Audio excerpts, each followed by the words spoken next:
జమ్మూ కాశ్మీర్ మినహా గత 10-11 ఏళ్లుగా దేశంలో ఉగ్రదాడులు పేలుళ్లు లేవు. అలాంటిది దేశ రాజధానిలోని ఎర్రకోట దగ్గర కారులో పేలుడు యావత్ దేశాన్ని ఉలిక్కిపడేలా చేసింది. ఇది ఉగ్రదాడిగా కేంద్రం ఇంకా ప్రకటించలేదు. కాకపోతే పేలుడు జరిగిన తీరు, పేలుడు తీవ్రత పరిశీలించిన తర్వాత ఇది టెర్రరిస్టుల పనిగానే అనుమానిస్తున్న పరిస్థితి. ఆత్మాహుతి దళాలు చేసిన ఉగ్రదాడిగా సందేహిస్తున్న పరిస్థితి. I-20 కారులో వెనుక వైపు భారీ విస్ఫోటనం జరిగింది. పేలుడు తీవ్రతకు సమీపంలోని దాదాపు 8 కార్లు నామరూపాలు లేకుండా ధ్వంసమయ్యాయి. 9 మంది చనిపోయారు, 20 మందికి పైగా గాయపడ్డారు. పేలుడు తీవ్రతకు మంటలు వేగంగా వ్యాపించడంతో పాటు సమీపంలో ఉన్న వారి శరీరాలు ఛిద్రమయ్యాయి.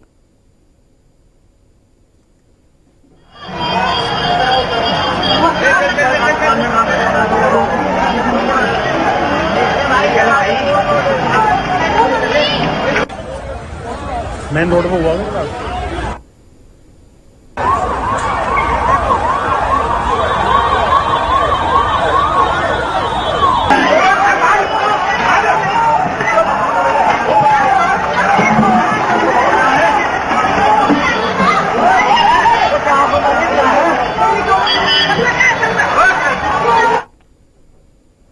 పేలుడు జరిగిన I-20 కారులో ముగ్గురు ఉన్నట్టు చెబుతున్నారు. అలాగే ఈ కారును హర్యానాలో HR26CE 7624 నెంబర్తో రిజిస్ట్రేషన్ చేసినట్టు గుర్తించి గురుగ్రావ్కు చెందిన సల్మాన్ అనే వ్యక్తిని అదుపులోకి తీసుకున్నారు.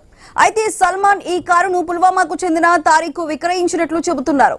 పేలుడు సమయంలో కారు నెమ్మదిగా కదులుతోందని ప్రత్యక్ష సాక్షుల కథనం. దీంతో ఎర్రకోటతో పాటు ఎర్రకోటకు దారితీసే మార్గాల్లో కారు కదలికల గురించి తెలుసుకునేందుకు సమీపంలోని సీసీ కెమెరాలను జల్లెడపడుతున్నారు పోలీసులు.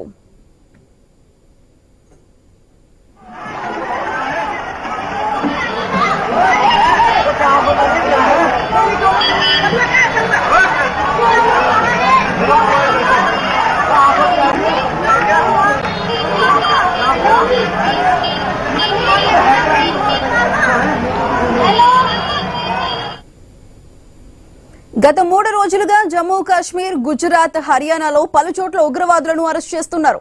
భారీ ఉగ్ర కుట్రను భగ్నం చేస్తున్నట్లుగా ప్రచారం జరిగింది. కాశ్మీర్ లో చిక్కిన డాక్టర్ ఆదిల్ అహ్మద్ ఇచ్చిన సమాచారంతో హర్యానా ఫరీదాబాద్ లో 360 కిలోల పేలుడు పదార్థాలను స్వాధీనం చేసుకున్నారు. తొలుత ఈ పేలుడు పదార్థాలను RDX గా భావించిన తర్వాత అది అమోనియం నైట్రేట్ గా గుర్తించారు. పెద్ద మొత్తంలో ఆయుధాలను, తుపాకులను కూడా సీజ్ చేశారు. ఫరీదాబాద్ కు చెందిన డాక్టర్ ముజ్మల్ ను అరెస్ట్ చేశారు. మొత్తంగా 3 రోజుల్లో 7 ఉగ్రవాదులను అరెస్ట్ చేయగా వారిలో 2 డాక్టర్లు, 1 టీచర్. సోమవారం ఒక్కరోజే 3 రాష్ట్రాల్లో విస్తృతంగా చేసిన సెర్చ్ ఆపరేషన్ లో 2900 కిలోల పేలుడు పదార్థాలను సీజ్ చేశారు. దీంతో పెను ప్రమాదం తప్పిందని భావించారు. मेन रोड पे हुआ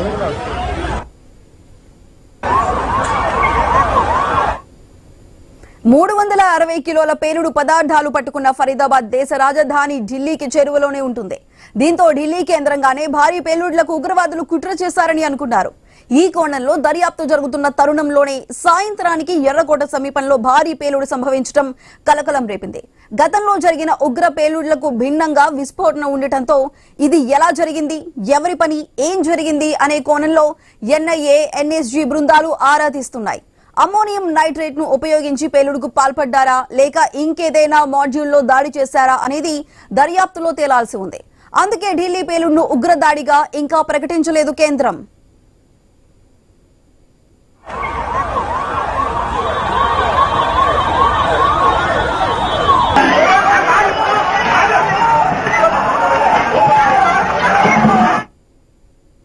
కాకపోతే ఢిల్లీ పేలుడు తర్వాత దేశవ్యాప్తంగా భద్రత కట్టుదిట్టం చేశారు. ప్రధాన నగరాల్లో తనిఖీలు చేపట్టారు. కీలక ప్రాంతాల్లో అదనపు బలగాలను మోహరించారు.